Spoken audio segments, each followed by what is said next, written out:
আসসালামু আলাইকুম। আমি আফরিন বলছি সাভার থেকে। আপনারা দেখছেন আফরিনস ডেইলি ডায়েরি। কাছে ও দূরে, দেশ এবং দেশের বাহিরে যে যেখান থেকে আমার ভিডিওটি দেখছেন অথবা শুনছেন, আশা করি আল্লাহর রহমতে সবাই ভালো আছেন, সুস্থ আছেন। আমিও আলহামদুলিল্লাহ ভালো আছি। নতুন দিনে নতুন আরও একটি ভ্লগ ভিডিওতে আপনাদেরকে স্বাগত জানাই। সকালবেলা ঘুম থেকে উঠেই চলে এসেছি রান্নাঘরে। আমাদের গৃহিণীদের দেখবেন সকালবেলাটা শুরুই হয় রান্নাঘর থেকে। ঠিক তেমনই আমারও কিন্তু ব্যতিক্রম নয়। কোন রুমে বসে যে আপনাদের সাথে একটু ভয়েস ওভার করবো, আপনার সাথে একটু শান্তি মতো কথা বলবো, সেটাও আসলে বুঝতে পারি না। বাসার চারপাশেই কনস্ট্রাকশনের কাজ চলছে, তো সারাদিন রাত 24 ঘন্টায় ঠক্কর ঠক্কর আওয়াজ শুনতেই হচ্ছে। এই নিয়ে মোট আমি 4বার ভয়েস ওভার করতেছি, প্রতিবারই শব্দ আসছে। কিছু তো আর করার নেই, যেহেতু আজকে ভয়েস ওভারটা এইভাবে করে যেহেতু দিতে হচ্ছে, আশা করি আপনারা ক্ষমাসুন্দর দৃষ্টিতে দেখবেন। ভিডিওটি এই পর্যন্ত যারা দেখে ফেলেছেন, আশা করি আপনাদের ভালো লেগেছে। তো একটি লাইক করে দিবেন আমার ভিডিওতে, আর আপনাদের মূল্যবান মতামত জানানোর জন্য আমার কমেন্ট বক্সে আপনারা কমেন্ট করতে পারেন। আর আপনারা যদি আমার চ্যানেলের ভিডিও আরও দেখতে চান, তাহলে সাবস্ক্রাইব করে পাশে থাকা বেল আইকনটি ক্লিক করে দিবেন। তাহলে আমি ভিডিও ছাড়ার সাথে সাথে আপনারা নোটিফিকেশন পেয়ে যাবেন এবং আপনাদের সময় সুযোগ করে আপনারা দেখে নিতে পারবেন। পরোটা বানিয়ে নিয়েছি আর ডিমও ভেজে নিয়েছি, আর সাথে ছিল বুটের ডাল দিয়ে গরুর মাংস, যেটা গতকাল রাতে আমি রান্না করে রেখেছিলাম। সেটা দিয়ে আজকে নাস্তাটা সেরে নিব, আর সাথে তো চা থাকছেই। টেবিলে নাস্তাটা দিয়ে এখন আমি যাব বাচ্চাদের ফ্রেশ করাতে। বাচ্চাদের ফ্রেশ করে আমরা সবাই একসাথে বসে নাস্তাটা সেরে নেব। অফ ক্যামেরাতে নাস্তাটা শেষ করে আমি এখন চলে এসেছি থালা বাসনগুলো ক্লিন করে নিতে। তো আমরা যারা লাইফস্টাইল ব্লগ ভিডিও বানাই, তাদের আসলে ডিফারেন্ট কিছু দেখানোর তেমন কিছু থাকে না। দেখা যাচ্ছে আমরা যারা এক ঘরের মধ্যেই থাকি এবং ঘরের কাজগুলো তো প্রতিদিন সেমই হয়, তো আমরা চেষ্টা করি প্রতিদিন আপনাদের ঘুরিয়ে ফিরিয়ে কাজগুলো শেয়ার করতে বা বিভিন্ন অ্যাঙ্গেল থেকে ভিডিওগুলো আপনাদের সাথে শুরু করে আপনাদের সাথে শেয়ার করতে।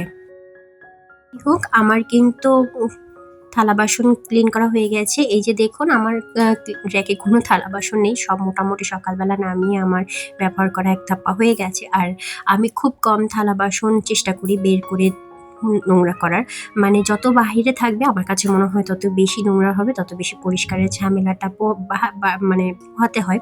যাই হোক, আমি টেবিলটাও ক্লিন করে নিচ্ছি। আর এই যে দেখুন, আমার অফ ক্যামেরাতে ঠিক আমি এভাবে করেই কাজ করি। আমার যারা রিলেটিভ, যারা আমাকে খুব কাছ থেকে দেখে, তারা মনে করে কি জানেন, আমার ঘরে কোনো কাজ নেই, আর বাচ্চা সামলিয়ে আমার শুধু রান্নাবান্না ছাড়া কোনো কাজ নেই।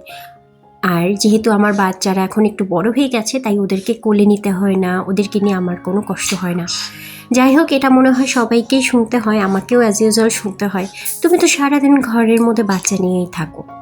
যাই হোক, আজ যেহেতু ছুটির দিন ছিল, আপনার ভাইয়াও বাসায়, যেহেতু আমরা যেহেতু অনেক আগে নাস্তাটা সেরে নিয়েছি, বাচ্চাদেরকে এখন কিছু হালকা ফুলকা খেতে দিব।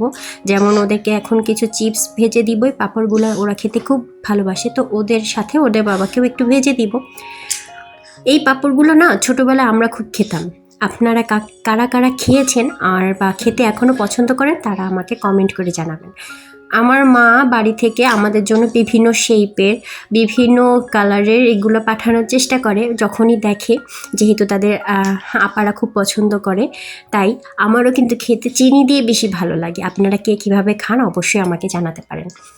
আর ওদেরকে একটু চিপস ভেজে দিয়ে এই যে আমি রান্নাটা কমপ্লিট করে নিচ্ছি। আপনাদের সাথে না ওভাবে করে ডিটেলসে তেমন কিছু রান্না শেয়ার করিনি, কারণ দেখা যাচ্ছে যে অ্যাজ রেগুলার যে রান্নাবান্না আমি তাই করি, ডিফারেন্ট তেমন কিছুই রান্না আমার বাসায় খুব একটা হয় না।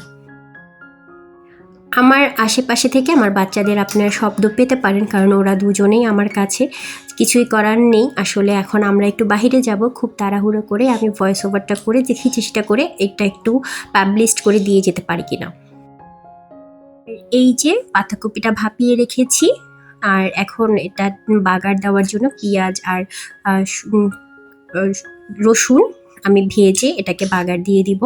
আমি এভাবে করেই পাতাকপি ভাজিটা করি। তো খুবই সিম্পল রান্না ছিল আজকে, পাতাকপি ভাজি, ফুলকপি দিয়ে শিং মাছ। ওটা শুধু আমার জন্য একটু বেশি করেই আজকে রান্না করছি, যাতে আগামীকাল আমার রান্না করতে না হয়। আর এই শীত পড়ার পর থেকে না আমাদের রাতের খাবারটা খুব একটা বেশি খাওয়া হয় না। দেখা যাচ্ছে পিঠা আঠা কিছু খেলে না রাতে খাবারটা খুব একটা বেশি খাওয়া হয় না। তো এই যে আমার পাতাকপি ভাজিটা হয়ে গেছে চিংড়ি মাছ দিয়ে। আমার কাছে না পাতাকপি ভাজিটা খেতে খুব একটা বেশি ভালো লাগে না, কেমন একটা মানে গন্ধ লাগে। তারপরও খাই, খেতে যেহেতু হবে খাবার জিনিস। ওর বাবা খায় আর টুকটাক আমিও একটু খাই, দেখি। আর মেয়েদের জন্য রান্না করব রুই মাছ ভাজি, আর করব হচ্ছে ডাল। যেহেতু ওরা ডাল ছাড়া খেতে পারে না, একটু ডাল হলে ওদের খাবারটা একটু সুবিধার হয়। তো আমি চেষ্টা করি একদিন পর পর বা ডেইলি ওদের জন্য একটু ডাল রান্না করতে। এই ছিল আমার আজকে খুবই সিম্পল লাঞ্চ মেনু। আর রাতের বেলা আমি একটু মাংস তরকারি রান্না করে নিয়েছিলাম। সারাদিন আর কোনো ভিডিও শ্যুট করিনি। এখন যে একটা শ্যুট করছি সেটা হচ্ছে সন্ধ্যার পরে। সন্ধ্যার পরে আমি পিঠা বানিয়ে রেখেছিলাম। আজকে বানাইনি, আমি কাল রাতে বানিয়ে রেখেছিলাম। তো সেটা ভালো করে ভিজে গেছে। এখান থেকেই আপনার ভাইয়াকে একটু পিঠা বানিয়ে নামিয়ে দিব। তো ও এটাই খেয়ে নেবে সন্ধ্যায়। আর আমার বাচ্চারাও কিন্তু এটাই খেয়েছে, আর এটা খেতে কিন্তু দারুণ হয়েছিল। আমি খুব একটা ভালো পিঠা বানাতে পারি না। আর ঝাল তরকারি আমি যাও রান্না করতে পারি, মিষ্টি জাতীয় খাবার আমি খুব একটা ভালো পারি না।